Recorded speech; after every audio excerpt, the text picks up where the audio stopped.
Welcome. Today we're doing a deep dive into the landscapes we walk through when we're asleep. Those very personal worlds, painted with all the colors of our inner life. And the specific focus today is a journey back, a really vivid dream someone shared, returning to a place that's known, yet somehow different. Exactly. So think of it like this, like stepping into a memory. Or maybe think of dreams more like a language, one that speaks only in symbols, a kind of personal poetry that our subconscious writes for us. That's a lovely way to put it. And this dream, it feels like a very rich poem. Oh, absolutely. Full of images that really resonate on many levels. Okay, let's step into it then. Mm-hmm. Imagine the faint smell of chalk dust. You know, that slightly sweet, dusty scent? Mm-hmm. You can almost smell it. And late afternoon sun. It's cutting through Venetian blinds, making these long stripes across an old wooden desk. A worn desk, right? You can almost feel the history in it. Yeah, scarred, with initials carved in, doodles, faded memories right there on the surface. And then suddenly, this sound. A bell. Ah, the bell. But it's tinny. And the ringing, it feels insistent, almost frantic, and it just lingers. See how those details work? The smell, the light, the feel of the wood, that specific sound. They're like little anchors, aren't they? Yeah, pulling you right back. Pulling you back to a feeling, a moment in time. How do those first impressions land? What feeling comes up?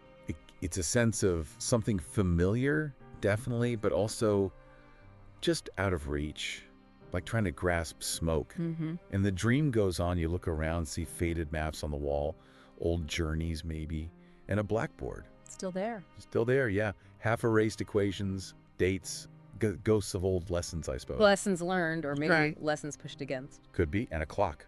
This clock is weird. Its hands are either totally frozen or they're just creeping along, agonizingly slow. That clock, that often points to a feeling of being stuck, doesn't it? Suspended in time. Suspend, yeah. Maybe held in a moment or a memory that really holds a charge. Like normal time just doesn't apply there. It invites you to look closer at what is present right then. Feels like being caught, yeah. Then there's this dawning realization. It hits the dreamer. This isn't just any classroom. It's their childhood classroom. Ah, the specific place. That's significant. And with that realization, something shifts. Suddenly, they feel smaller. Smaller. Yeah, physically smaller in this room they know so well. Right. Like seeing it through a child's eyes again, but as an adult. Wow.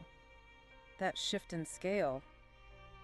That's fascinating. It can really stir things up, can it? Feelings of vulnerability, maybe. Definitely vulnerability. Or maybe confronting old power dynamics, how it felt to be small, to be directed back then. Yes, a definite sense of unease, like being suddenly exposed. Yeah. And the air, Yeah. it feels thicker somehow. Heavier. Heavier. And there's this low hum underneath everything. You can sort of feel it vibrating. And whispers. Whispers you can't quite make out. Exactly. Just on the edge of hearing, it feels like. Yeah. Like there are presences you can't see. And the classmates, the other kids in the room, What about them? their faces aren't clear. They're blurred, indistinct, Yeah. shadowy, like memories you can't quite bring into focus. Mm-hmm. Those blurred figures. Uh-huh. Perhaps that reflects how our memories of people change, Yeah. They become less about the sharp details and more about the emotional feeling left behind. The residue. Precisely. And the indistinct whispers, maybe their anxieties trying to surface, or messages from deeper down trying to get through. Does that feeling resonate, something just out of reach? Oh, definitely. That nagging feeling of something important being left unsaid or unheard. Then the bell. It starts ringing again. The same tinny bell. The same one. But this time, it doesn't stop. It's just Yeah. relentless, filling the whole space. Even trying to block it out doesn't work. The classroom soundscape is just bell. That relentless sound could symbolize an inner voice, couldn't it? Something insistent. Like an alarm you can't turn off. Exactly. A persistent thought or a feeling that's demanding your attention. It creates urgency, maybe even a feeling of being trapped by something that refuses to be quiet. Are there persistent bells ringing for you in your own life? Maybe thoughts that just loop around. Yeah. And then the blackboard changes. How so? The dreamer's name appears. Written over and over. Their own name. Their own name, yeah. But the writing is shaky, hesitant. Like someone keeps writing it, maybe erasing it, writing it again. It's hypnotic, but also really unsettling. Your own name, repeated like that. Wow, that throws a powerful spotlight onto identity, doesn't it? It really does. It could point to a questioning of self. Who were you then? How were you seen? How did you define yourself? The shakiness might suggest vulnerability around that or uncertainty. Does that spark anything for you? Any feelings about identity, past or present? Moments of self-doubt, for sure. Yeah. Then, a figure appears, standing in the doorway. A teacher? Not exactly. It's Yeah. formless, like a silhouette, but filled with static. Like on an old TV screen. Okay, static, disrupted signal. Yeah. But strangely, there's also a sense of familiarity, like this presence has always been there somehow. That combination, faceless, undefined, yet familiar. That's a potent symbol. Often represents authority, wouldn't you say? Feels like it. Could be internalized expectations, maybe judgments. Perhaps even a part of yourself that feels both deeply known and yet alien. The static could mean interference, difficulty getting a clear read on it. Have you ever encountered figures like that, familiar yet ambiguous? Intuitively. Yeah. This figure, it's carrying something. A book. A book? Heavy. Blank. It places this blank book right on the dreamer's desk. The pages are just empty, waiting. An empty book. Pure potential, an unwritten story. And the dreamer, they whisper. Just a whisper. What do you want me to do? Seeking guidance from this ambiguous authority. Faced with this blank slate, this potential, but without instructions. What unwritten chapters might you be facing right now in your own life? Yeah, paths that aren't clear yet. Yeah. Yeah. But the figure doesn't answer. Instead, it just points, gestures towards the window. And what's outside the window? The sky's getting dark. Really dark. And there are flashes of lightning. They light up an empty playground down below. Empty playground. Completely empty. Except the swings. They're moving gently.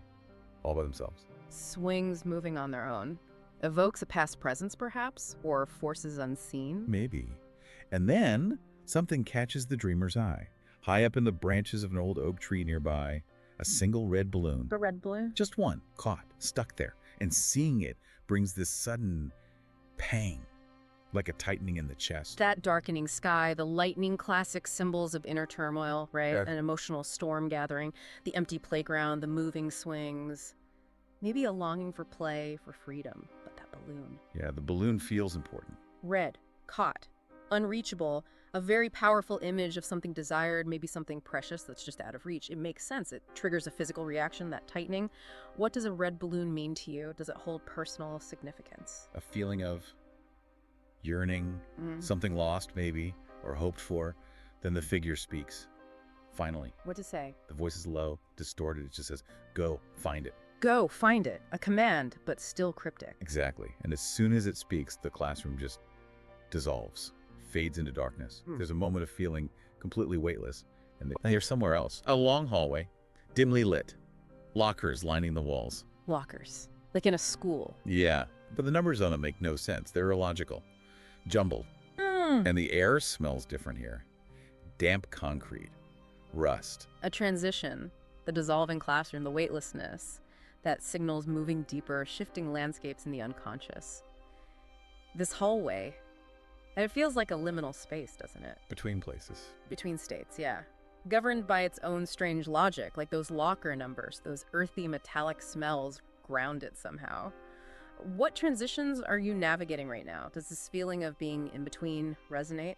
Definitely a sense of being in between states, yes. At the very end of this long hallway, there's a door. A door. It's slightly ajar. And there's this warm, inviting light spilling out from the crack. Warm light. Sounds promising. It does. And you can hear something from inside. Soft murmurs. Indistinct. But they seem to be calling the dreamer's name. Their real name, their birth name. Their birth name. That's intimate. Yeah. A name that feels both deeply familiar and maybe a bit distant now. Mm-hmm. And as they reach out, reaching for the doorknob, it feels cool. Metal. There's this pause. A hesitation. Ah, the threshold moment. Yeah. The unspoken question just hangs there. What's on the other side? What's waiting beyond that door? That open door, the welcoming light, it represents possibility, doesn't it? A path towards, well, maybe understanding, resolution. Feels like it. And being called by your birth name, that suggests a connection to something fundamental, your core self. An identity may be buried under other roles. The hesitation is natural, though. We always feel a little apprehensive facing the unknown, right? Even if it seems inviting. What do you sense might lie beyond the doors you hesitate to open? Perhaps confronting something I've put off. Yeah. This whole journey through the classroom, the hallway, Feels like digging deep into memory, into those hidden parts of ourselves. Absolutely. It's a profound exploration. The sensory details, the emotions tied to the symbols, they leave a mark. They really do. It's a rich tapestry, this dream, woven from your own inner threads. And just by letting ourselves feel the resonance of these images, these emotions, that's how we start to unlock deeper understanding about ourselves, about the path we're on. That hallway, you called it a liminal space. It feels like a corridor of memory itself. I can almost imagine those locker doors rattling open. Releasing fragments? Yeah, little puffs of scent, like old perfume. Or the squeak of sneakers on a gym floor, the tune of a lullaby, faint, but there.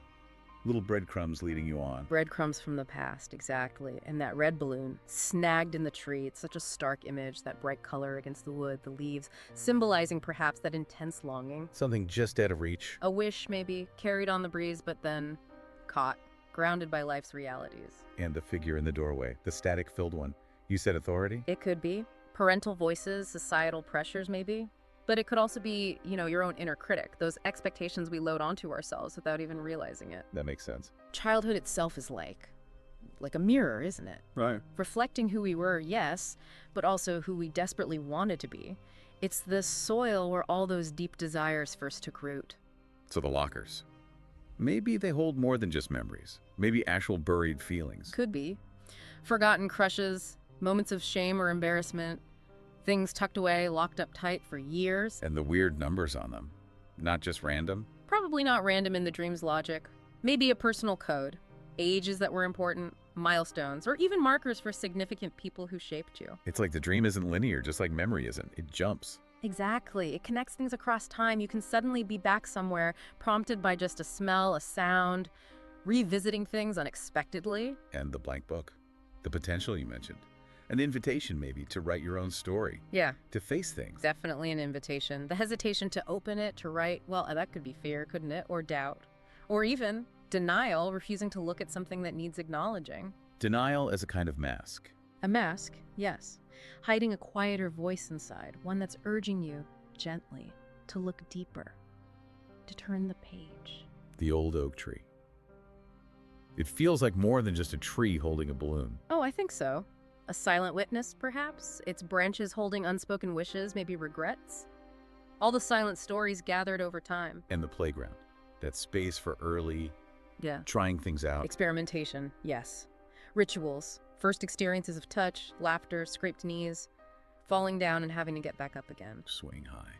That feeling. A primal feeling, isn't it? Chasing something you can't quite name. Reaching. And the falling, that's part of it too. Part of learning, growing. Finding your limits. It feels like dreams speak this whole other language, using symbols, metaphors. To reveal truths that maybe our conscious minds find difficult to face directly. So the classroom. Not just a room, but a stage. A stage where roles were played, absolutely. Masks were worn to fit in, to survive. The dream seems to ask, who were you really under all that? And who are you still beneath the layers you've added since? And the hallway getting narrower. That feeling of being hemmed in. Surrounded, perhaps, by those knowing presences, maybe, waiting for you to finally acknowledge what's been avoided, what's been left unresolved.